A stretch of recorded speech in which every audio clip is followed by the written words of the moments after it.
Good Friday morning, guys. My name is Jerry Miller, and welcome to Real Talk with Keith Smith. Thank you kindly for joining us on the I Love CVille Network, a show presented today by Yes Realty Partners. Find them online, yesrealtypartners.com. Today's program, I think, is going to be educational, enlightening, entertaining. Lloyd Snook is in the house. Michael Payne's in the house. A lot of respect for these two guys. Don't always agree on everything, but I have tremendous respect for these two guys who've brought order and common sense and just a sense of consistency to local government that everyone was certainly hoping and yearning for. Judah Wickhauer's the director. If we could go to the studio camera in the foreshot and welcome the gentlemen, Keith Smith, Michael Payne, Lloyd Snook. These guys need no introduction. This guy, I know how he thinks here. I got to give him props on his haircut, or he's going to ask me, why didn't you give me props on your... You look sharp. Thank you very much. Haircut looks good. I was actually really disappointed. I walked in. Normally you say something. Hey, nice haircut. You look great, Keith. I also trimmed the mustache because we're going to have a mustache conversation a little bit later on. The bet. The bet, because there's a bet going on that you two gentlemen should be aware of. We'll make you aware of it. But, thank you very much for doing this. Thank you for showing up. I know, as Lloyd said to me the other day, I'm doing a little bit less lawyering and a lot more politicking when we bumped into each other the other day. So I know your guys' schedules are super busy. So I know we got questions coming in, but I want to just kind of kick it off real quick. Tell us the state of Charlottesville, right? Let's give us a great quick pickup on where we're at with the state, the health of Charlottesville from a budgetary perspective, because you guys are just about to wrap that up before we get into the mustache and housing. Well, certainly almost as important as the mustache. Thank you. Is the city budget, and the way the process works, of course, is the city manager prepares the budget, gives it to us. At this point, it was about a month ago. And then we have a series of meetings and hearings, and we learn what people are talking about and thinking about.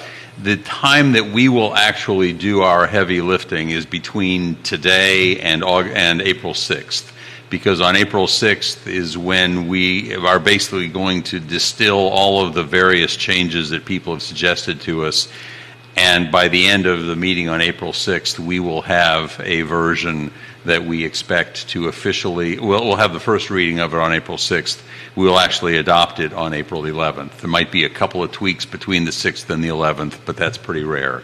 So this week is really the time when we're going to be working hard on trying to balance these different requests. Mm-hmm. So we've been talking a lot on the show about, appraisals, assessments, increasing. And all that. So when are the folks going to know how much they're paying? How much did their taxes go up? I think you wanted to add something there after Michael. Mayor Snook. Well, to answer that question, assessment, I believe assessment data has already come out and people have been notified. Yeah. There's an average increase this year of something around 15%, I want to say.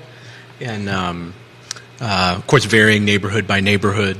To just build off what Lloyd said in general, I think, the state of Charlottesville government is a lot of, I think, hopefully government functioning a little bit better, but for a purpose, stability, but for what? And we're doing a lot of work on implementing the affordable housing strategy, the zoning rewrite, implementing the climate action plan, doing strategic planning, about to start, the search for a permanent city manager and making that decision. So it's a lot of things all at once, but a lot of important policy stuff. Collective bargaining is in there as well. So it's really been exciting to see us really making actual policy progress on a lot of things. Very well said. All right, so many questions coming in. Guys, put the questions in the feed. I'll relay them live on air. I have some questions myself. Both gentlemen running for re-election. What would you guys think are like the 3 to 5 most important platform points come this election cycle versus last election cycle? It seems to me it's gun violence. It seems to me it's upzoning. It seems to me it's what? Well, certainly zoning, the whole zoning rewrite and affordable housing are interrelated.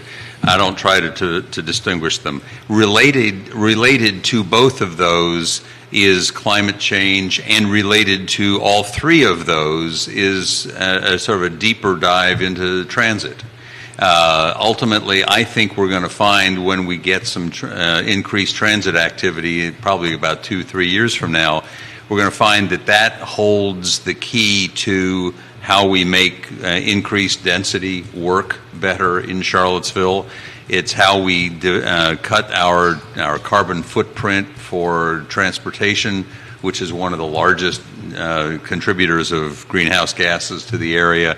It's how we deal with affordable housing in general, because the old notion that housing affordability is related to transportation affordability.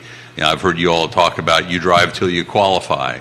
Well, if you can get an affordable residence that is right on a bus line, suddenly it becomes a lot more doable for you to live there, and it doesn't have to be in downtown Charlottesville. When I said this 4 years ago, people said, oh, he just wants to bus all the poor people to the county. No, what I want to do is I want to make more places more affordable, and those places can't be all in the city of Charlottesville. So those issues are all interrelated to me. What do you think, Michael Payne? Well, I mean, big picture things, people talk about every election: affordable housing, schools, climate change,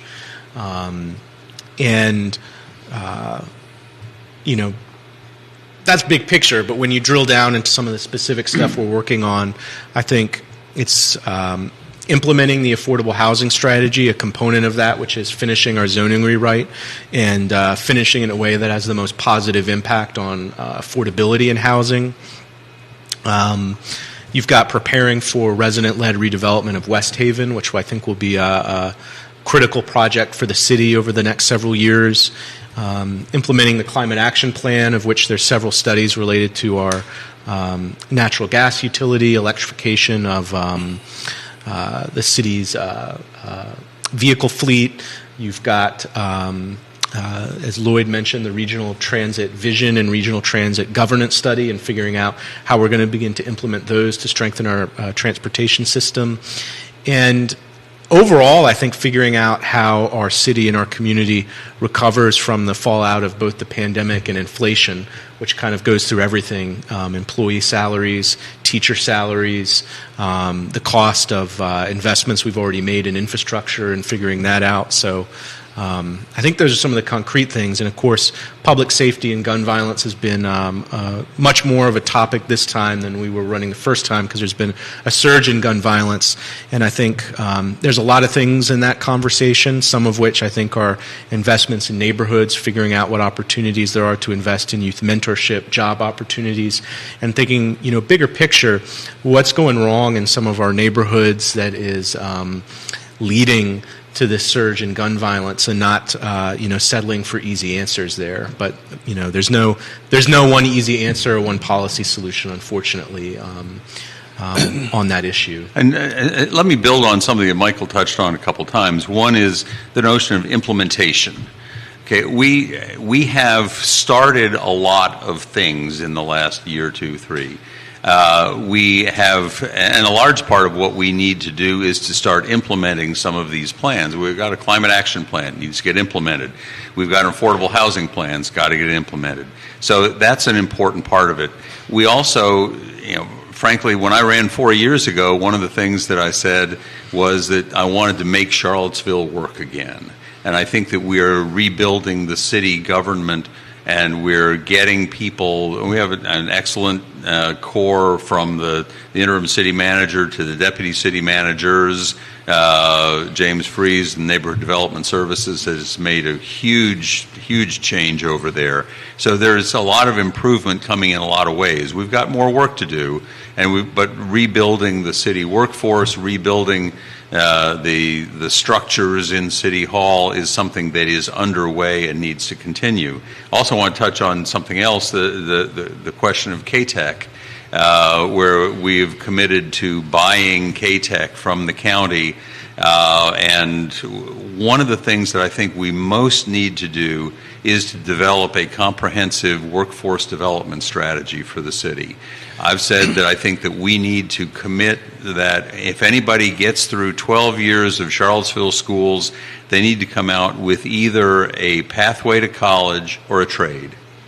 And that we need to make that an important priority so that, for example, we can have somebody trained to be a plumbing technician so that they can get a good job either with a plumbing service company here, or the University of Virginia is always looking for people. They're down like 2,500 employees, and a lot of those are entry-level positions that they just can't hire for. There is some Section 3 kinds of job opportunities that we ought to be pressing for. Section 3, for the benefit of folks who don't know, is the provision that says in federally funded projects, the city could have the power to say, we're going to condition the money that we're passing on you having a local workforce component to it. There are things like that we ought to be working on, that I think part of what the violence that we're seeing is from folks who don't have a future they have confidence in. And if we can find a way with workforce development, with career development, to make improvements in that respect, I think that's part of what's going to be the solution to the violence problem. Well said. So in the category timing is everything, on the way in I was listening to NPR, and NPR was talking about electricians. And we are 7% down, and they expect to be 7% down year over year going forward. And that doesn't include the new jobs from the Infrastructure Act, right? This is all the solar jobs. So they are already 7% behind, and that's only going to go ahead and make it worse.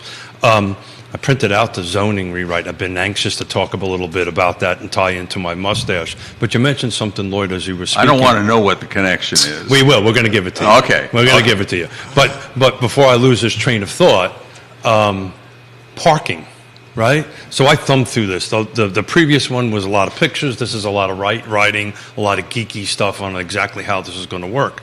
So in order for this to really work, are we considering what's written in here about reducing or removing parking? Is that parking requirements? Is that on the table?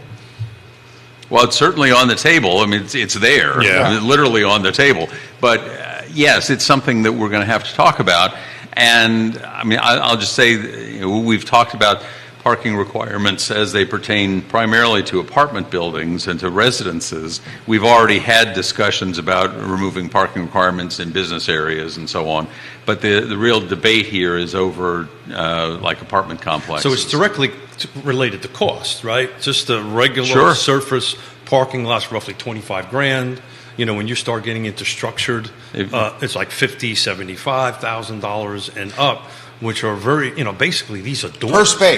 Per space. We need to clarify here. Per space. Yeah. Per space. Thank you. So, if we can reduce that and bolster our transit facility, you'll be able to get a little bit more cost-effective construction and get a little bit more housing affordability going. Any thoughts on that?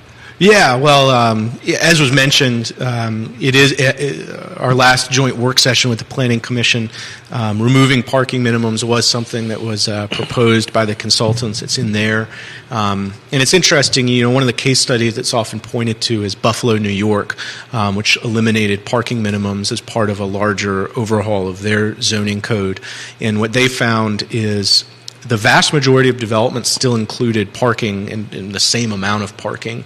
Where it seemed to have an impact was in mixed-use districts, where people were building a mixed-use development that had, commercial on the bottom, homes on top, that were near transit lines or walkable to jobs. So, of course, Buffalo is larger than we are. They have more transit infrastructure, but it's going to be interesting for us to discuss both in terms of how do we project how much parking will still get built, which we know it will, what impact it has on affordability, as you said. It's a huge cost for every unit of housing, as well as where does it fit into where our transit lines are and the reliability of our transit system, which is not as reliable as we know it needs to be by any means. I've had so much conversation about zoning and I can't even imagine you guys.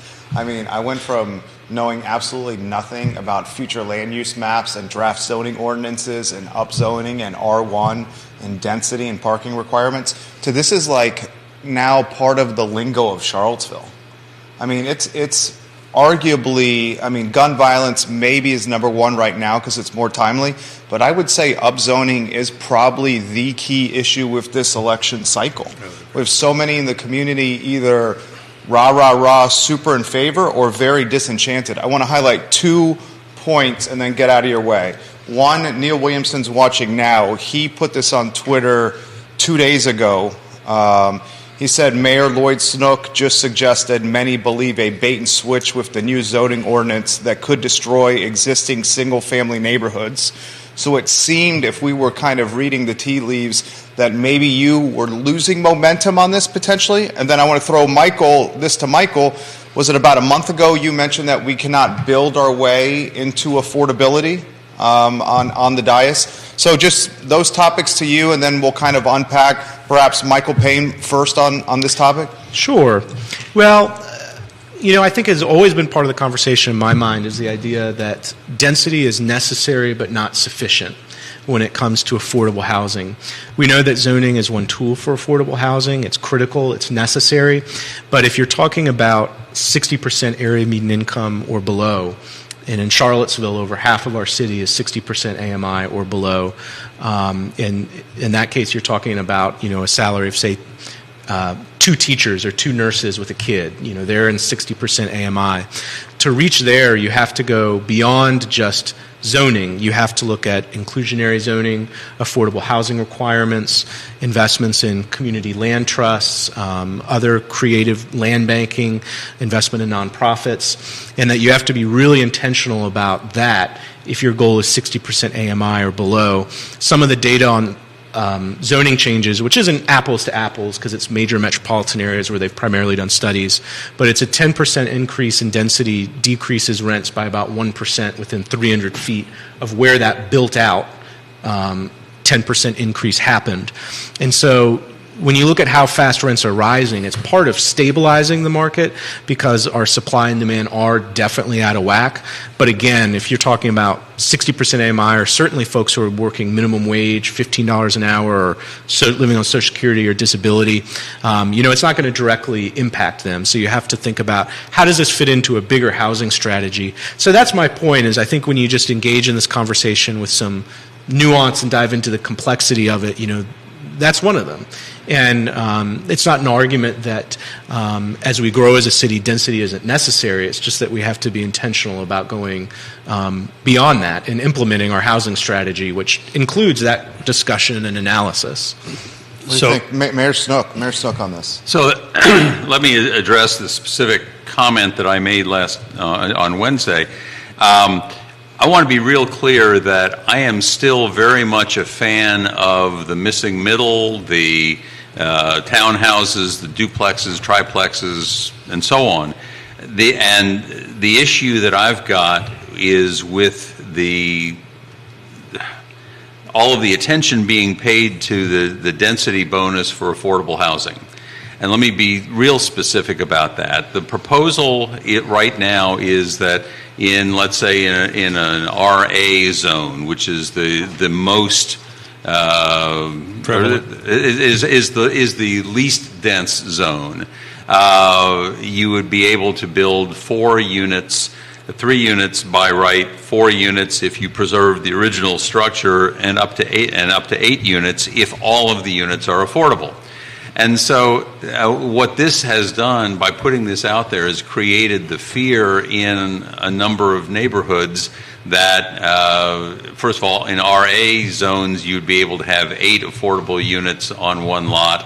In RB zones, you could have 12 affordable units on one lot. And so the fear is created, oh my goodness, every one of my neighbors could have a 12-unit apartment building on their property, and that's going to change the character of my neighborhood. What I talked about when I talked about bait and switch, and this was actually not a phrase that I first used in that meeting. James Freeze actually first used that phrase in that meeting Wednesday night, and it's not new with him either, but the overall sense is when we were being given the future land use map 2 years ago, I know I personally, when I argued in favor of the increased density that was implicit in the future land use map, I bought the idea that was being given to us that the result would be we would have townhouses and duplexes and things that would still look and feel like houses.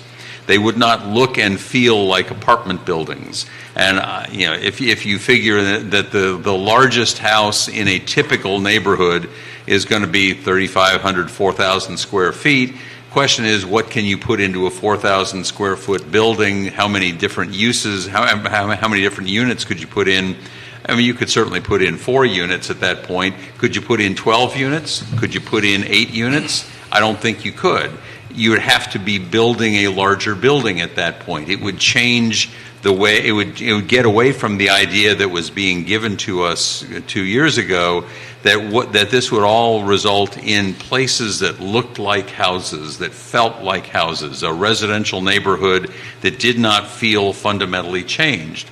Now, so if you've got a system where you're going to have, let's say, 12 affordable units on a lot, 2 houses away from you, and suddenly that feels different for you, that constitutes, some would say, a bait and switch. You sold us on this plan on the idea that everything was going to feel like a house, and this is clearly not going to feel like a house. The catch is, and what I was really talking about Wednesday night, the catch is that that kind of 12-unit building like that is not going to be built, at least not without massive city subsidies that we can't realistically afford to pay. And here's the reason for that. Building costs are still higher than the amount of rent you can get for an affordable unit. And so there is no possibility of building a complex of entirely affordable units unless you are going to have a subsidy from some place. And I've talked to John Sayles recently, for example, the housing expert at the CRHA, who's really familiar with all these voucher programs. He says basically the rental assistance vouchers are just not going to be available for this kind of a project. And so the only way it's going to happen is if the city underwrites this construction. Are we going to underwrite construction for a private for-profit developer? I doubt it. Are we going to say, well, okay, let's let PHA or CRHA or some other corporate entity like that, let's let them buy that lot and develop it that intensely? Would we subsidize that? Well, in theory, that might be possible. But if we are looking at that kind of subsidy as our only way of getting the thousands of additional affordable housing units that we need in Charlottesville, now we're talking about potentially $100 million worth of expense or more. The estimate was given 5 years ago. It would be $152 million to try to build all of those units with city funding, city subsidies. I just don't see that happening. And the consequence is that we've got both people on the pro-affordable housing side all enthusiastic about the possibility of these 12-unit buildings going into otherwise single-family residential neighborhoods, and you've got people on the other side saying, I don't want those kinds of things in my neighborhoods, and they're getting all worked up about something that I think has zero chance of ever actually happening. And so part of what I was asking for, and part of the spiel that I went into Wednesday night is, can't we at least start the conversation from a more honest place? Well, I think if I could please build on some of what I was talking about earlier. I talked about this at the Planning Commission meeting as well. It was interesting attending the Regional Housing Partnership Summit. I was on that panel on missing middle housing with Arlington. The moderator was questionable, right? I think they were perfect. Keith was the moderator, for those that don't know. It was the mustache. Lloyd. Well done, Lloyd. Arlington passed their ordinance, which allowed more development in single-family zones. Again, didn't ban single-family housing, just allowed more to get built. And it was more aggressive and allows more height and intensity than what we're allowing by right under our current draft proposal. And one of the things at that panel that was an interesting discussion is hearing about in Charlottesville, us talking about how we're pursuing that density increase, but we're also being really intentional about the affordability component and recognizing that you have to be intentional about getting to 60% AMI or below. And Arlington wasn't doing it. And it was interesting, that contrast, and it was also interesting, the head of development at Blacksburg came up to me afterwards, was talking, he was like, what you're doing in Charlottesville, we want to emulate that. That is really creative and interesting that you're being intentional about affordability in that way. And there are some people from other localities who are looking at kind of where our draft is at and seeing this is an interesting model to do it a little bit different than Arlington. And the other thing that the chair of the Arlington Board of Supervisors, when they passed that, one of the things they said was that growth isn't good, bad, or indifferent. It just is. When you're in a place people want to live, growth is going to come to you no matter what, and you have to figure out, how you're going to plan for it. And just, I guess, big picture perspective as well, something from the conference that stuck with me is at the end at the board meeting when Chair Ned Galloway was talking about UVA's presentation, and UVA was talking about North Fork, and maybe they would build, all market rate, and they said, well, you can't please everybody. And that was the response from the UVA team. That was the response from UVA's team. And, Ned was just reflecting on it, and he was like, that really stuck with me. And I was thinking it really, it made me question, who is that everybody? And in this case, it's nurses, teachers, firefighters. I'm so glad you're going to say that. I'm going to interrupt you here for a second. So the land trust, as you know, I chair the land trust over here. We just closed our 23rd unit in Albemarle County. And as you were talking, to talk about who the 65% AMI, that's who we serve for 23 homes. We created $8 million worth of property for $625,000 worth of grant money from Albemarle County. Places that our buyers are working. I had my executive director do this. Albemarle Housing Improvement Program, Albemarle Public Schools, Charlottesville Public Schools, City of Charlottesville, City of Albemarle, City of Henrico. We've got Election, Farmington, UVA Hospital, UVA School of Medicine. These are all the 23 folks, 1.5 persons. The median income's $49,000, to your point, which hits 65. 30% were male, 70% were female, and we generated $8 million worth of permanent affordable housing. And the only thing that we needed, we added another $400,000 to that of our own money, and the city of Albemarle, the county of Albemarle, kind of turned some red tape into green tape, letting us go ahead to do this. And to get into the weeds a little bit on the the affordability bonus that's in the current draft, is I do think that's really important in two areas. Is one, I think we have to keep in mind that as part of the zoning rewrite, we're eliminating the special use permit process largely, and a lot of the affordable housing developments that we've seen where they came through the Charlottesville Affordable Housing Fund and got awards was a project like Maca and Park Street, which wouldn't have been allowed under by right zoning and could only happen through a special use permit. And it was a little bit higher intensity than the surrounding neighborhood, but the thought was that the benefit of the affordability was worth it. It's something that is part of growth and change. But because we're going to eliminate under the current draft the special use permit, you need to have the ability for when nonprofits go through the Affordable Housing Fund and get an award, they need to have lots that they can build on. And they need to be able to both have it pencil out and be sufficient number of housing units to kind of meet need. And so I think it's critical to maintain some of that flexibility if we want to see affordable housing development. And I agree, we're never going to subsidize every theoretical case. It's just through our $10 million a year when they go through that process, will they have lots that they can build on? And I know, even if you talk about 8 units or so, and especially if they were buying multiple lots, you look at the construction at Friendship Court happening now, which is really nearing completion. In my mind, that really looks residential scale. It looks like townhomes. I live near the Sunrise Mobile Home Park that Habitat redeveloped. That's townhomes, single-family homes, the majority of which look like single-family homes in terms of scale massing. And there's a few buildings that are a little bit higher apartment buildings, but they're almost at the same height and massing scale of larger single-family homes we have built. So I think there is a way to do it where it still really feels residential human scale, and both in terms of height and massing, is pretty similar. There'll be more people living there. There'll be people who are more likely to be renters, and there is some change there. But I think it's an important part of how we get to where we want to go, I think. So, thank you, Michael. So, Lloyd, this panel that I moderated, I asked one question, Michael answered it. Will this eliminate single-family zoning? No. So that is... Well, it will eliminate single-family zoning. It will not eliminate single-family uses. There you go. So explain that, because that's a misnomer, because when the article came out... But I don't think that's the root of what people care about here. Well, I think the root of what people care about is the change of neighborhood character. I think the root of what people care about is too much density, not enough infrastructure to match the density. I think the root of what people care about is transportation, traffic, parking, congestion. So I'm attempting to clarify a headline on Wall Street.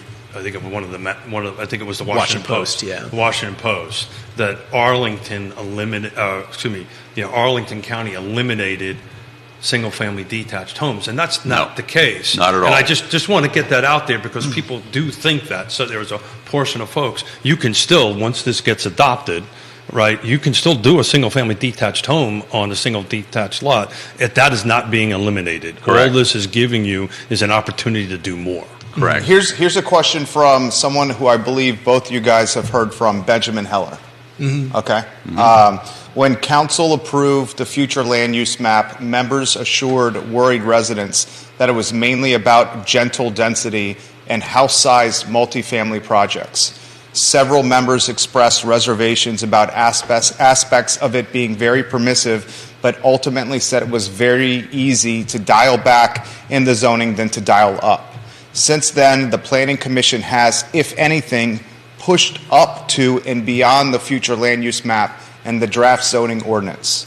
The Commission and the Steering Committee are heavily weighted toward activists, so that does not surprise Benjamin. Here's his question. At what point will Council reassert control over the draft zoning ordinance? Can you assure residents that the promises given during the future land use map debate will be honored? Let me start off by addressing the metaphor of dialing back and dialing up, because I actually talked about that on Wednesday also, that what we were told 6 months ago, it really wasn't so much at the future land use map stage, but certainly was being discussed, and that metaphor was being used specifically last August and September, where the notion is that we've got a number of different methods, a number of different tools by which we can increase the density. Lot coverage rules, like the height of the building, like the minimum lot sizes, things like that. We have a number of these different, and one of them, by the way, is the elimination of a parking requirement. So all of these different tools, and if you think about it the way you might think about a volume control on a board like deals with all these microphones here. You can turn one of them up to 3 and one of them up to 5 and maybe one of them up to 7, and the result might be that you get a different kind of picture or a different kind of sound coming out, depending on how you tweak those things. And the idea was, they said, we're going to give you about 5 different tools, 5 different knobs that you can turn. And if you turn them all up to 5, maybe you get one result, and then you say, okay, well, we didn't like that one exactly, so we'll dial some back to 3, and maybe we don't get enough housing, so we turn something up to 7. But my sense of things is that I think, at least in some of these categories, they have started the knobs up at 10. And I would suggest that it is easier to dial something up than it is to dial it back. That people get a sort of a vested right in expectation that they're going to have certain rights and certain abilities, and if you dial back on those, they get upset, and sometimes they file lawsuits about it. That's number one. Number two, once a house goes in on a street that changes the character of the neighborhood, we can't undo do that. We can't blow up the house and start all over again. So if we end up with something, I use an example. There's a house that was built, or the construction began over on Booker Street, that is enormous by comparison to everything else on the street. And the only thing, I mean, it didn't, I don't think it actually ever got completed. I actually have some inside information on it, but I'll let you finish. Okay. That, for various reasons, the thing, the structure got built, and I don't think it ever got completed, but it's like 2 or 3 times the size of any other house on the street. And people are saying, this is nuts. This is changing the nature of Booker Street. And so that's the kind of thing where we don't have the power to go in and blow it up to return it to what it had been before.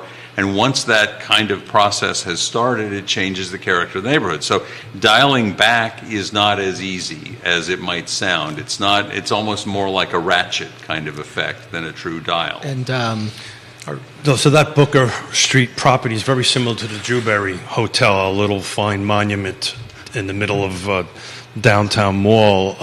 We should get Michael's answer on this. At what point will council reassert control over the DZO, draft zoning ordinance? Can you assure the residents that the promises given during the Flum debate will be honored? I'll say as a statement of kind of principle in terms of this discussion is, I think all sides need to dial the temperature back a little bit. This is an extremely complex issue. There is uncertainty. A lot of these are very technical questions, and you can't think or make good decisions in an environment of fear and accusations. And I think on all sides, we've just kind of got to dial the temperature down and think about, in my mind, in terms of affordability, how do we get to the best outcome that will advance that? And it's not easy. There's uncertainty. To that question, one, I would say if you compare where the residential districts are now to the first draft, the by right height and density was reduced. That happened already in this process, so that was dialed down. I think if you're talking about residential districts and you're talking about allowing the height that's in the majority of them, which is at the same height as a single-family home, and you're talking about triplexes, even a smaller apartment complex that's up to 8-10 units, you see that type of development in the city already that is very much at the height and massing scale of single-family homes. And under our existing zoning, you already have teardowns of smaller, more affordable homes into giant McMansions that are changing the character of neighborhoods. That's the status quo right now. And I think, in my mind, when it comes to the residential districts, I don't think it's a bad thing to allow at a same height and massing as a single-family home, allow some more renters, allow homeownership for people in a duplex or triplex, and think about, what is the benefit of allowing more nurses, teachers, city employees, the people who serve us in restaurants, to be able to live in our community? And I think you can absolutely do that without completely changing the character of a neighborhood. And I think, most of what we're talking about is not something that's like a 10 or 12-story building where I think you have something like the Standard that towers over West Haven. That's a different situation. And and there's a question I raised at the joint work session about around Friendship Court, where the resident-led redevelopment is happening. Everything around it will be by right up to 12 stories, which will completely shadow over that community. I think there's some difficult questions there that I think we're going to have to dive into. But I think when you're talking about, and just in terms of general principles, and the final thing I'll say is, again, just a broader kind of philosophical approach, is I was reading something just yesterday. It was Eugene Williams, who of course, was a civil rights activist involved in desegregating our schools and created Dogwood Properties. And it was meeting minutes from 1991 when the city downsized the majority of the city to R1A. And he said, Mr. Williams stated that he felt the city has failed to adequately educate those who will be affected by the proposal. He stated he believes the plan will be detrimental to the city, will perpetuate discrimination in housing, will segregate schools, will hurt small building contractors, and will continue to create an atmosphere where people view affordable housing as ghettoized. And it's a difficult question, but one of the things I think about is how will our decisions and words age once we get through this process? And it's not easy answers. There's a lot of complexity, but I think we just have to kind of step back and keep in mind that's really what our goal is about. So if I could respond to something in particular that Mr. Heller talked about, he said, when will Councilor reassert control over the zoning draft process? First thing to understand, purely technically, we don't have control at this stage because the scheme is the Planning Commission develops the ordinance and brings it to us. One of the concerns I had in 2021 was that Council had been so disengaged from the process that was going on at that point, both for the future land use map and for the comprehensive plan generally, that by the time it got to us, the cake was already completely baked, and there was no interest on the part of councilors to revisit any of these issues. In part, some of the, we had two councilors who were going off. They wanted a final vote before they got done. I understand that. But there are a number of deficiencies in the comp plan, for example, that I had wanted to have us address, like the failure to discuss economic development planning at all. There's about one paragraph on it. There are a few other things like that. The future land use map plan, I said at the time, we shouldn't be doing this kind of analysis unless we were willing to say we had done a lot by lot examination, or at least a neighborhood by neighborhood examination of it, which council never did. And so one of the things I was trying to do when I was talking a couple nights ago was to say that council needs to, actually I should go back a little bit more. I had asked specifically that we have the discussion about Module 1 on Wednesday night because we don't have a process at this point for us to talk about it on council's primary agenda until it gets brought to us, and it doesn't get brought to us until after the Planning Commission's passed. So is that the generation of the work session? That was one of the reasons why the work session was the way it was. It was intended originally just to be Module 2. That was always going to be talked about. Well, problem number one was Module 2 didn't come out until about 3 o'clock in the afternoon that day, so there really wasn't time for anybody to have comments on it. But the other piece of it was that I really wanted council to begin to engage right now rather than waiting until the whole process, until the cake is already baked and comes to us, which is why some of this discussion is necessary. I think that what we're seeing is, as we look at the overall scope of what this zoning rewrite is going to do, the basic change to allow up to 3 units or up to 4 units on an RA parcel extended citywide would allow for the townhomes and the duplexes and the triplexes and quadplexes perhaps to be spread citywide, and that basically takes us from 10,000. I mean, right now we've got 10,000 lots, basically 10,155 lots that are zoned for single family only, and suddenly now we've got 10,155 lots that are zoned for up to 3 or 4. So that would already be a huge change by itself. If you want to add in a couple of extra units in RB and RC, that's fine. And most of the growth in our housing stock is not going to come from duplexes and townhouses.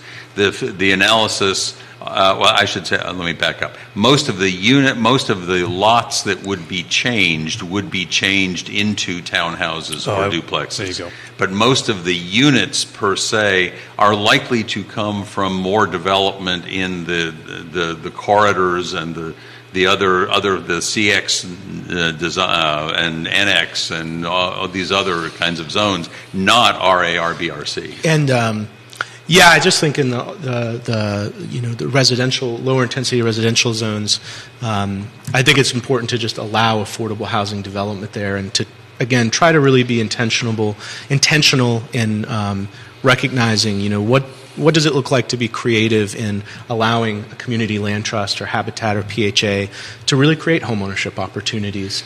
And I agree with you, none of those are going to be, your 8-story, massive building. And And it's very much, in terms of the process, it's very much, a document that is draft, not finished. I know I'm sure we'll have more work sessions. I hope we have as many as we can, to be honest, because there's a lot. And in fact, at our last work session, it was like 20 minutes before the meeting that Module 2 was even released, so we haven't really had a chance to even discuss that in detail. But I think there's still a lot more to do on council, city, consultant ends in terms of specific lots. Some of the things, I'm considering is, are there areas we're missing, and I use this as a example that I think is just really, kind of hits at it. Or there an area like the mobile home park off Franklin, where you have a high percentage of lower income renters that you're going to change to medium or high intensity zoning designation, and will that create a much higher risk that someone buys the property, evicts all those residents, and then builds new housing for young professionals? That's going to happen. But I think it very much depends. Parcel by parcel question, and it depends how we structure what was defined as sensitive communities in there. But it is, if we don't take a lot of care, there's a risk in those areas. As well as, it's interesting, the majority of our discussion from the public and among council so far has primarily been, and understandably, about residential, and we really haven't even discussed the commercial corridors and the mixed-use corridors in any detail, which I actually think is where the biggest changes actually are, not residential. Those are the areas where a lot of them will all of a sudden be double the height or more. And I have a lot of questions about, part of Module 2 is about scaling setbacks. I've read through the affordability part of Module 2, but not that in detail, as well as getting a sense of what actual incentives are there to get actual mixed use in those corridors, or are we just going to see extremely large Class A office space? And I also think there are some questions on specific parcels. There are questions of infrastructure. For example, the intersection of Meade and East High, near where Jack and Jill is, that weird stoplight thing. The current draft zoning designation is for a buy right up to 10 units all along there, and then that existing infrastructure, it's out of whack. And there's the legitimate argument that investment in terms of building something usually comes before infrastructure build out in cities across the country. So it's not an argument that you can't build anything until every possible infrastructure question is answered. But in an area like that, you do need to wonder, how much does that make sense, especially when we don't have a clear timeline for when smart scale would get to that corridor, or the fact that that is all currently single-family zoning surrounding 10 stories by right. I think there are, to me, some of the biggest questions there are in those mixed-use commercial corridors, actually, which we haven't really even dived into. And if I could touch on one other thing that Mr. Heller raised, that is one of the things that is clear to me as somebody who is just trying. The planning commissioners have already spent a lot of time kind of getting obsessive about details, and I have not. Well, that's what they're supposed to do. That's what they're supposed to. That's absolutely. And so what happened, at least on one occasion Wednesday night, was I mentioned the concern of the people on Grove Road, for example, where that entire corridor from Meadowbrook Heights Road down to Melbourne, the entire corridor, roughly 45 houses, was going to be designated RB, I guess. And just sort of counting up the number, because it's going to be RB, it could be a 2,500 square foot lot, and dividing out the number of square feet and the number of lots and so on, you could in theory have 315 lots in that area, and each one of which would have some rights for development, and each one of which in theory could have its own apartment building and so on. Well, clearly that's a ridiculous outcome. That would not happen. But part of the problem is that if you're trying to do a plan that assumes that everybody is going to be as responsible as Michael and I would be, that's not good law. That's not good zoning practice. But when we started talking about that, the planning commissioners who had gotten into the weeds with it could say, well, no, that's actually not going to happen, because you've got to have a 40-foot wide parcel here, here, here, and here. No, you couldn't divide it that much. You might be able to get double perhaps even in some cases 3 units, 3 lots created, but that's it. Well, there are 2 points to that. One is that I freely admit that I haven't spent as much time as everybody else on the Planning Commission has with these details. But the second part of it is that we haven't educated the public about what this actually is going to mean. And so we've got this situation where everybody, as I said before, on one side of the equation, everybody is all enthusiastic about, oh, we're going to be able to do all these wonderful things. They probably can't. And on the other side, oh my goodness, everybody's going to be able to do all these terrible things. They probably can't. And we're not educating them or us so that we can all make an intelligent set of decisions. I think that's 100% what's happened. And it's what Michael has said, that there's fear percolating in the community, and fear's got people not thinking rationally. And that's why he said he wants everyone to just take a stand back and be patient and let this play out. But if you could change anything or one thing in this upzoning process, what would it be? Would it be the communication? Oh. Would it be the messaging? If you could do this all over again. Because I feel like, and this was not you guys, okay, this was just the process in general, the messaging was extremely convoluted. I guess I would say, certainly communication is one thing. I don't necessarily want to be trying to cast blame. You're not trying to throw shade. Yeah. I get that. And part of it is, again, the process.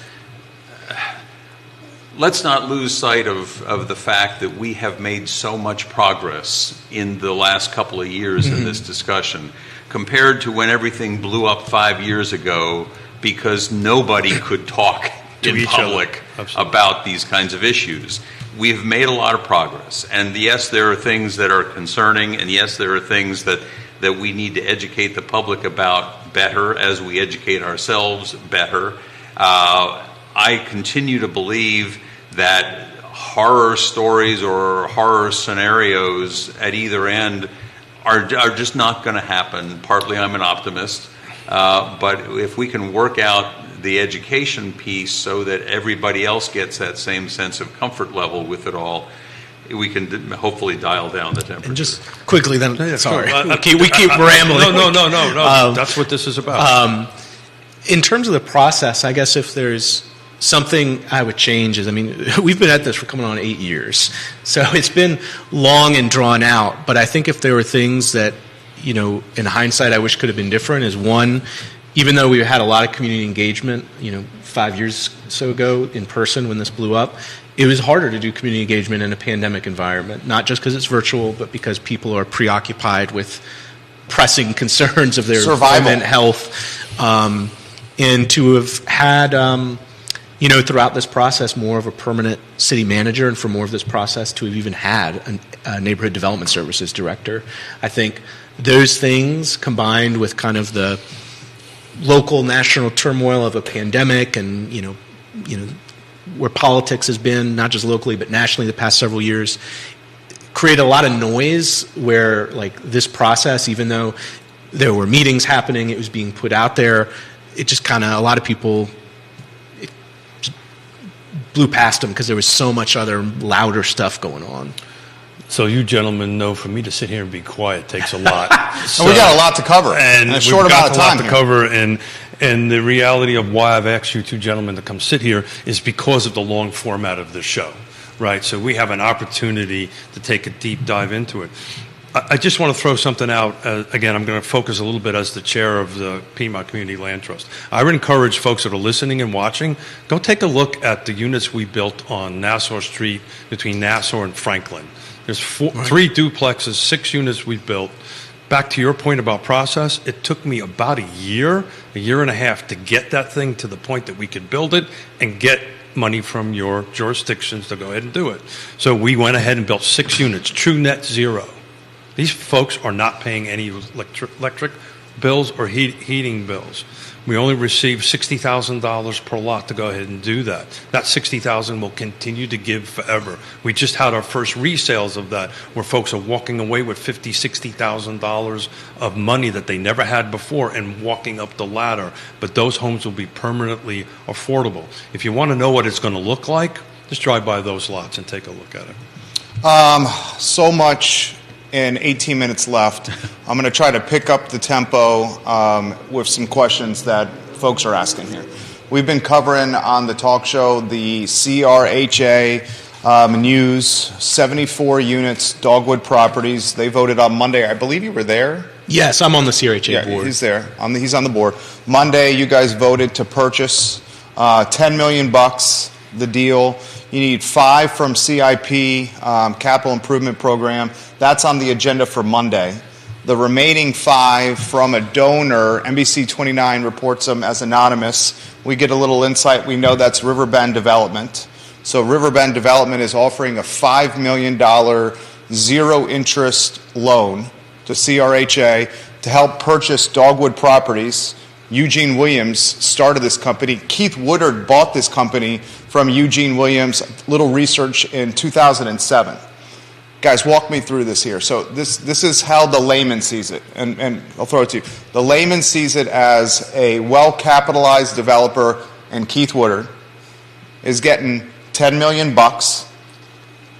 The assessment on this was $960,000. Keith Woodard is openly... What do you mean, the assessment on what? The value of this portfolio is $960,000. No way. Oh, excuse me.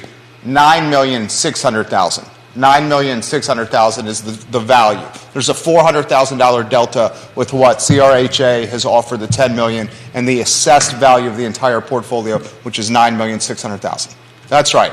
I was told the assessed value was like $13 million. That's my understanding. Is it 13? That's my Okay. So are we talking assessed value or appraised value? Two different animals. I was told assessed. I don't know. Well, I was told. So we should get some clarity on this. I was told it's $9,600,000. That's beyond the point. Here's how the communities look at it, and I'll get out of your way here. That Woodard, who needs maybe some zoning flexibility with Cherry Avenue and the Kim's Market property, has got a deal that he's doing with CRHA, 74 properties. Okay, Riverbend Development is a for-profit developer that's doing a $5 million no-interest loan here. Folks are wondering if this is a little scratch our back, we get our back scratched later on some other projects. I could tell you for a fact that's not the case. Okay, please. But in brief, the idea is Anthony Woodard, Keith Woodard's son, has taken over. I think they're assessing kind of the future of their portfolio, as well as the fact that next month there's going to be interest rate or refinancing related to interest rates they're going to need to deal with. Yeah. And I think if you look at what those properties would sell for on the market, I think it's substantially higher than $10 million. Would agree with and that. CRHA's idea was they saw this as an opportunity, given that they're thinking about selling this portfolio, which would convert it all to market rate, if just sold on the market where these are been kept affordable. CRHA will, 1, be able to preserve affordability in perpetuity. 2, they'll have gotten a pretty good deal on a portfolio that, thinking mid to long term, they're going to have an opportunity to, over time, build more units on and be part of a bigger picture redevelopment plan. And 3rd, as tenants move out naturally, they're not kicking anybody out, they can replace those tenants with someone who has a voucher, which will provide housing to people at 0 to 30% AMI, and it also provides more operational income to CRHA compared to public housing that doesn't have a voucher, so it shores them up financially. That's kind of the big picture idea. And it's also, in my mind, if you're looking at if all those units were converted to market rate and you're trying to replace it, you're going to be spending more money than $5 million. Assessed is $9,600,000. Appraised is $13 million. Yeah. Okay. So there's the clarity. Assessed $9,600,000. So back to market value. The appraised value is the market value. So you're getting a $3 million deal. Well, on the city's end. Well, I was speaking to you as a board member. Yeah. Well, CRHA is getting a great deal, considering $5 million is no interest loan here. So I'm going to throw something out here. Or did you have anything? Well, I'm just going to say, I think that we also, implicit in your question is that nobody does anything altruistically. That's my point. And that's what the average person thinks. Okay. And I think that we have to understand at least a little something about, I don't know the folks at Riverbend. I know Keith somewhat. Riverbend's corn capsules, right. For those that don't know. Right. Yeah. And I don't know that I've ever met the man, but My sense of Keith Woodard is, okay, he's got an investment of X number of dollars. He's going to end up with a profit for all of this. He's getting out of the business that his son doesn't want to continue in.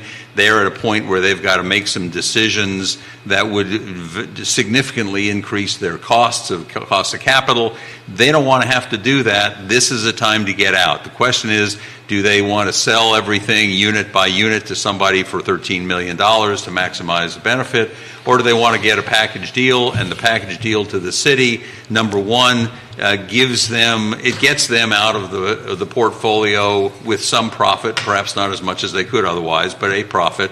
Number two, it allows them to do good work in the community, which I personally believe is important to the Woodards. I think so too. I agree with that. And it's just it's a classic win-win, and in a win-win, that necessarily means that somebody isn't taking the last dollar off the table.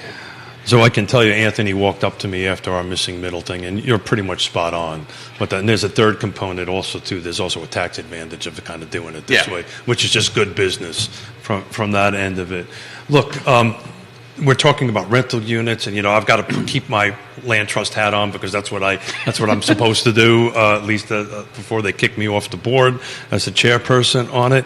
We're talking rental. What are we doing for the ownership component in this? What are we going to help the ownership end of it? Because rental's great, but ownership actually builds wealth. This is a real estate show after all.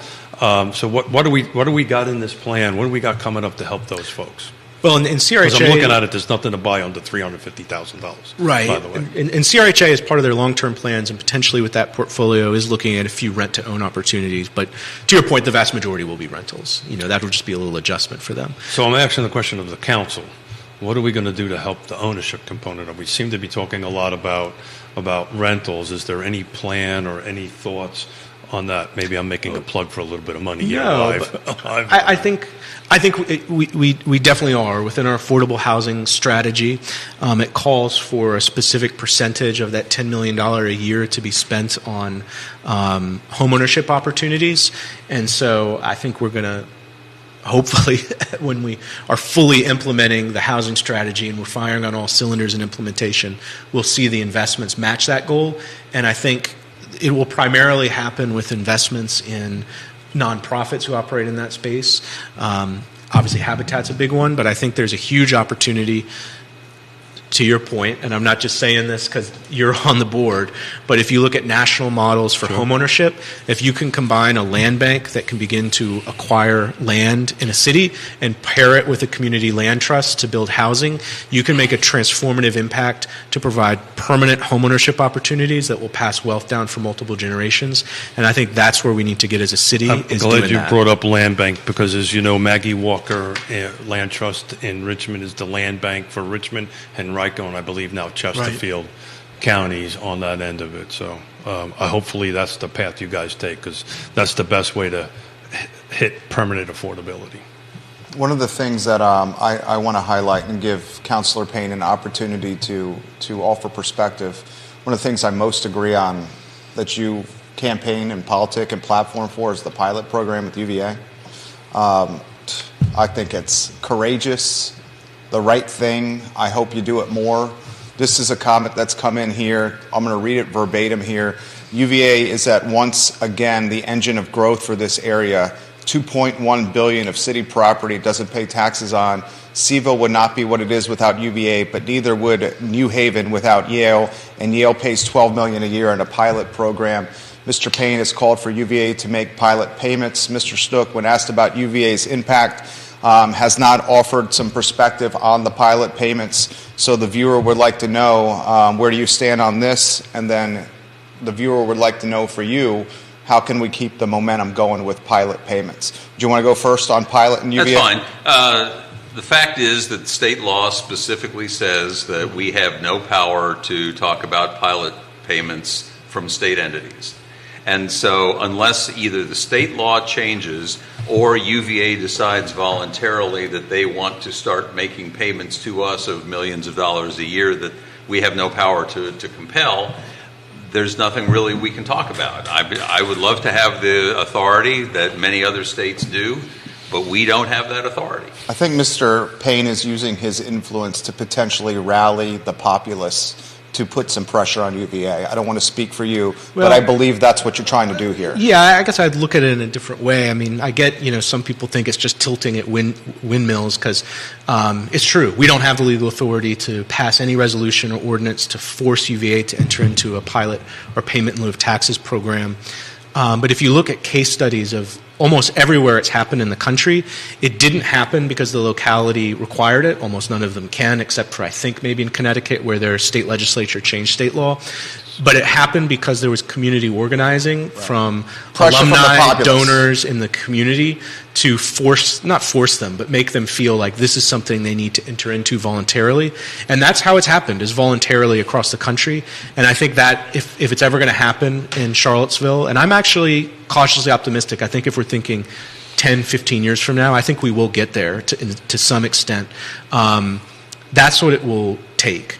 And UVA is, yes, it's a state entity, but around 10% of their $2 billion annual operating budget comes from the state. The rest isn't. Yeah. So the rest of that can be used.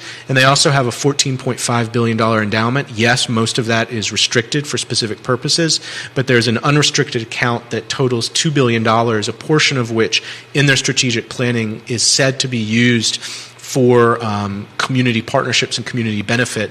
That's a pool of money because if you're looking at their tax liability in the city, you've got about $1.6 billion of assessed properties just in city limits. They would pay about $15 million a year if they paid the same rate as everyone else. If they're even paying just a portion of that, $8 or $10 million a year, it's feasible for them. And I think when you look at the fact that they're tax exempt, they continue to buy property, the 3-party agreement which was entered into then they move it over to the foundation. They're moving properties back and forth, as you well know. Right, and we have no clarity in terms of the 3-party agreement. When they make those transfers, and the final point is they've made their commitment to affordable housing, which is important, and they are donating land, which is of real value, but they've said they're not planning to make any financial commitment, and the problem for us is if it's going to be affordable housing, they're going to need to partner with a nonprofit who will need low-income housing tax credits. For that to be successful, they're going to need city money. We don't have $3, $4, $5 million just lying around. It's going to have to mean we're going to have to put off an already existing affordable housing project in the pipeline if we're expected to pay for it. So what you're doing is working. Believe it or not, it is working because we've seen that in the Regional Housing Partnership with UVA's presentation. They maybe didn't actually use the words, but if you're watching body language and watching the questions from the room, they were getting it. And I think they're now realizing, guess what? They got to come to you to get a rezoning done because they moved it from UVA to the foundation, which means they need to sit in front of you. So a little bit of politicking and pressure on them, I can't promise it, but I think the wheels are turning because if they can't get that project rezoned, and the only way it's going to get rezoned is they're going to have to kick in some, not money to you guys, but money for infrastructure. They're going to have to bring something to the table other than land. And I think those light bulbs went on. I don't know, Lloyd, if you saw that also. Well, and let me just say, I am delighted to have Michael raising the issue. He's doing a good job. There is nothing negative about that. The problem that I have is when people come to me and they say... Force them to, or don't do this because you should have the university fix that problem instead. And at some point when we've got a short-term problem, we've got to fix it ourselves and we can't wait for the university to decide they're going to do something maybe 10 years down the road. So the conversation isn't, let's not force it. The conversation is, how about kicking in some money to help? And particularly with the housing commitments. And just real quickly, I kind of look at it similar to the living wage campaign, which the locality and nobody had the ability to force them to do it. For years, they claimed they couldn't do it. There was years of sustained organizing. Eventually it happened. And eventually they did even include contractors in the living wage. And I think it's going to be a similar thing that happens with pilot. But I do think somehow in some form we will get there. So I'm a little disappointed in what UVA did. They actually disbanded the community engagement team, which I was on. And I actually told senior executive team that was a bad move. They're going to put it on the developer. That's great, but I think for them to drop their community engagement team, and I've said it publicly, just did it again, which was a very bad move. They're not helping transparency, and they're not helping trust in the community on the end of it. But, hopefully, these developers that are submitting these things are going to need subsidy. They are not going to be able to do it on their own. It's not going to pencil out. So they're either doing LIHTC, or they're getting federal money, or they're doing something. But these projects, I think, at the end of the day, are not going to pencil out. Guys, 3-4 minutes left. Michael Kachis coming on the show, the I Love CVille show. I think he's done a hell of a job. Your take on Chief Kachis and what he's done, 2.5, 3 months on the job so far? Well, the first thing I would say is that he absolutely has the right attitude as far as getting out into the community, as far as his walk and talks. He's stepping into a real set of problems with youth violence and drug violence and whatever else may be going on, and trying to get a handle on that. And one of the most important things that he's done is to begin the process of working with the feds and working with the FBI and working with Albemarle County and everybody else to try to work collectively to solve some of these problems. And I think so far he has hit a lot of the right notes, and I don't remember any wrong notes that he's hit. So I'm very pleased with the hire. Mm-hmm. And there's a lot of tough work ahead. I'm glad to hear their continued emphasis on community policing, really engaging and getting to know people in neighborhoods, and not doing stop and frisk and aggressive, broken windows policing where you're harassing people, but to really get to know people, as well as his commitment to implement a Marcus alert system, his continued recognition that we need co-response models with mental health care workers, and his point that at both the gun violence forums I've attended where he was at, he said, if you expect that the police alone can solve this problem in terms of gun violence, I'm going to tell you we can't do it alone. We're going to do our job, we're going to do our piece of it, but it has to be all of us collectively as a community investing in neighborhoods, investing in kids, investing in mentorship programs. To Lloyd's point earlier, investing in economic opportunities and providing a sense of more hope and opportunity in these neighborhoods that historically has been too lacking. So, do we think the city manager search, do we have any idea when that may be completed? Do we think that could happen before potential second terms, or is this a clear-cut second term? No, this decision is likely to be made in May. Okay. Wow. May or June of this year. Yeah. That's news. And that's the search, obviously. Well, the hire. You're saying the search is already underway. You're saying a hire. Yeah, I'm saying the hire. Good. Wow. And and with the expectation that the person would be with us by the beginning of the school year. Wow. Do we have a short list of names already? Nope. Okay. So that's news right there. You want to repeat that, Lloyd, one more time? Well, that with the consultant or the recruiting firm that we've got, we will actually begin our active part of it. Sure. On April 17th or soon thereafter. We said, let us get through the budget before you start asking council to have more meetings. We had 9 meetings in the month of March.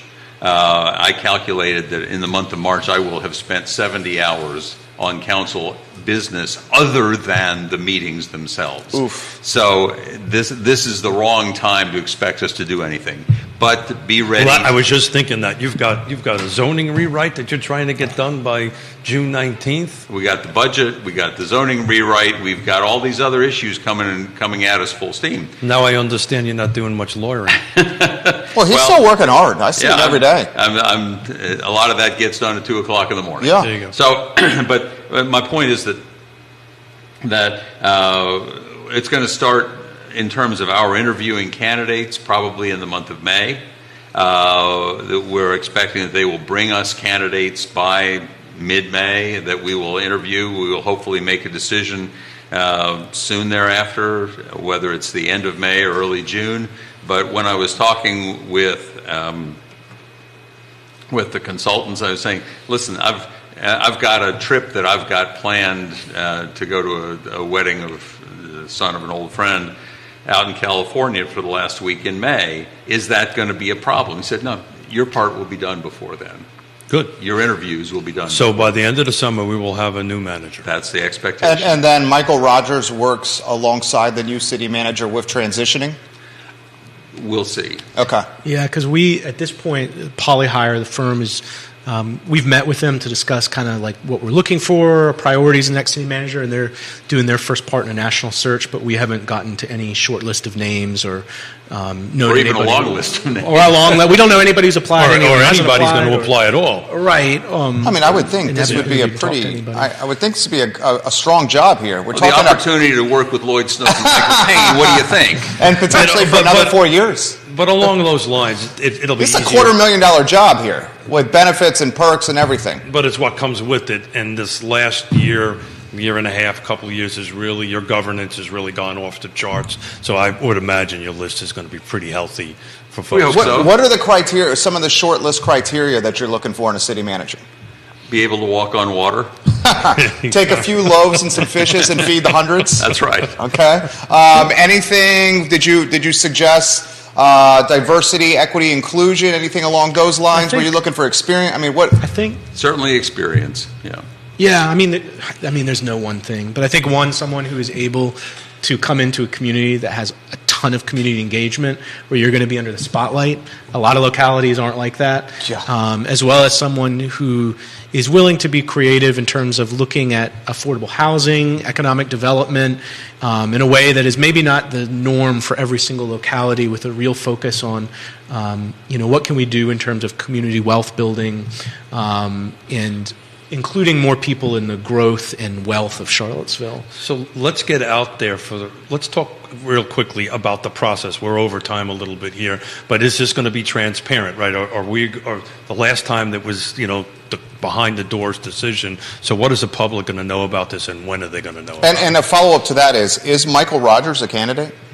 Michael Rogers has done a hell of a job. I think we don't have a list yet of anybody. Well, we don't know. Okay, can he be in the mix? He can be. Absolutely. Would he? You guys have got a chance to know. Would he want to be a permanent city manager, or does he like to be a consultant city manager? I can't speak for him. Okay, Haven't talked to him Yeah, about but it. he the could way be in the this mix. process works, it's very blind to the council.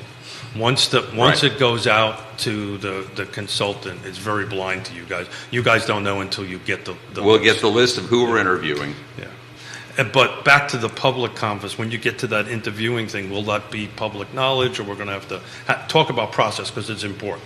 Well, I can say two things. First of all, that one of the things that Polyhire has been doing or will be doing is like focus groups, including people from the community. Mm-hmm.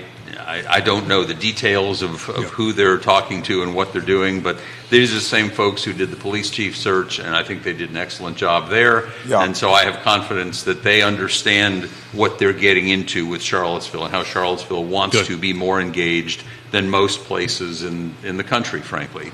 I expect that we will, perhaps similar to the process with the police chief, have some kind of a process at the end where one or two finalists, however many we sort of get down to, might be available for the same kind of interview session that we had when we did our police chief choice. I don't remember whether we ever made a decision about that. Do you recall? I remember we discussed it. And one of the considerations there they brought up is, do you want to have public interviews where it's just one person at a time rather than a panel? So, Yeah. the details aren't settled, but there's certainly. But there will be commitment. some public engagement in this process? The public will know. Because it doesn't have to be, right? Doesn't have to be. That's Yeah. right. We can do it blind. We don't want to. And one of the reasons why, and we said when we did the last couple of choices, where we were frankly working under the gun, we had to do something right away. We didn't have time for a public engagement process. That we would offer a public engagement process, and one of the pieces of that is going to be that the public will have a chance to know and to hear from and to comment on before the decision is made on the last couple of finalists, whether it's two or three, I'm not sure. But. So end of summer, we'll have a new city manager, and it is not going to be blind. There will be some open to the public process. Good. Thank you. Why don't we close with this, guys? Re-election. Why should folks vote for you guys? Michael Payne, why should you get re-elected? Why should folks vote for you? Sure.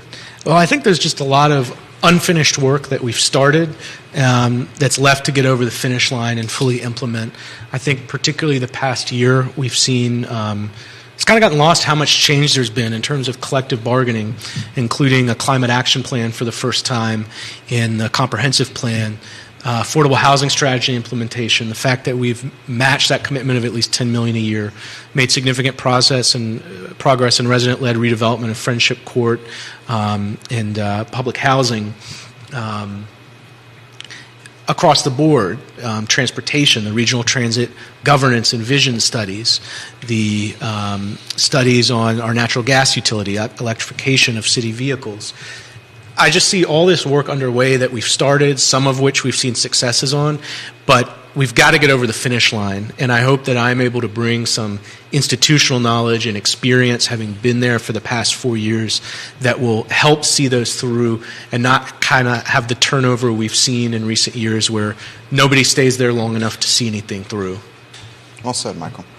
Same for you, Mayor Snook.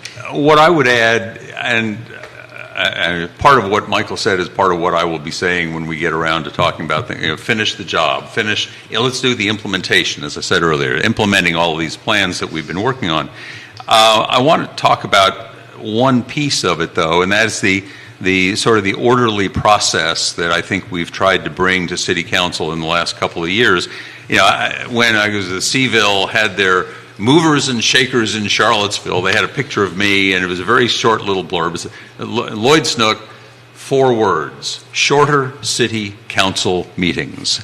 Now, the shorter isn't the important part, but the important part is that we are able to communicate with one another, we are able to talk with one another, we are able to figure things out before we get into the meetings, so that we're not having to just kind of ramble on expressing our thoughts. Before every meeting, I will have talked to basically every councilor on the side to say, what issues do you have? What can we work out and get that to work? So that's been an important part of the process, and bringing order to all of the things. As individually, one of the things that I've tried to do, of course, I'm a lawyer by training. Sort of get into the weeds with the collective bargaining ordinance, get into the weeds with the PCOB ordinance. We have adopted the most comprehensive, potentially most comprehensive PCOB ordinance in the state. We've still got to implement it. We've got that's a new challenge. We've basically appointed a almost wholly new PCOB just in the last month or two. That as they begin to get their feet under them, I'm hoping that will work out well. So these are things. Climate action plan I want to touch on just briefly, because last night I got to say for the first time that we're actually going to do something I campaigned on 4 years ago. We're going to put LED streetlights out there. We're going to have that pay for itself in 4 years. That's how fast that payoff is going to be, and it's something I pushed for 4 years ago. We're finally going to get some of these things done. That's the piece of let's implement the plans we've been making that is really driving my campaign. Guys, you guys are appreciated. We really appreciate you. I mean, they spent 90 minutes with us today answering questions. So I'm going to keep it short because we're beyond time. I just wanted to personally say thank you for joining us here. Thank you for accepting my invite. It's always out there. We're going to do this again as we go through. This is good stuff. And let's see if April 10th, the zoning administration review goes. That's going to be the big heavy lift on that, how these projects are actually, to your implementation perspective, how they're actually going to get implemented. The over-under on his mustache bet is June 19th. We didn't talk about that. I kind of purposely didn't want to do that because I don't Does it get approved before June 19th? I don't want the bet to influence their decision. So I don't think the mustache is going to influence Michael Payne and Lloyd Snook's decision making. They're not thinking about your mustache. I've got a bet with Neil Williamson that this will not be adopted before June 19th. Not by council. Okay, so if it's got to be adopted by council, if it's not adopted, if that's your bet to be adopted by council, there's no chance that will not happen before June. I think all we could say is this is the original timeline. This was supposed to come out like 2 weeks ago. Yeah, so they're basically saying you're going to win the bet here. That's what they're saying. Neil's watching right I now. have a history on the show of losing. This is the first bet he's won in 4 years. This that's interesting. This has been on my face since 1985, so this was a big bet for me to make. But I didn't think you guys were going to make the 19th. But, you might now go ahead and go, and might get this happen before then. I don't want to see you without a mustache. His wife has only seen him, for a couple months? Yeah, my children have never seen me without a mustache. Yeah. My oldest daughter's 37 years old. Well, I would hate to have people running, screaming down the street. So, Lloyd, I've been waiting for you to zing me, and it took 90 minutes. 90 minutes to get there. Thank you, Lloyd. Viewers and listeners, you're probably looking at two men here that are going to be on another term on council here. You got 4 guys, 3 spots. These 2, I would say, certainly front runners to win spots on council next year. Institutional memory match. Yeah, they know what's up here. No guarantees. No guarantees. That's right. For sure, no guarantees. primary is June 20th. June 20th is the Democratic primary. We'll know the 20. Well, to Michael's point, an independent could still get in the race. So I gotta So make sure we'll know about the mustache and Yeah. and I Love CVille show, guys. Is up in 45 minutes. Thank you for joining us. Take care. thank you, gentlemen. I got 5 pages of notes. Thank you. That was good. Thank you. I feel like we almost. I thought that was fair, right? That was fair. Yeah. I was just reflecting.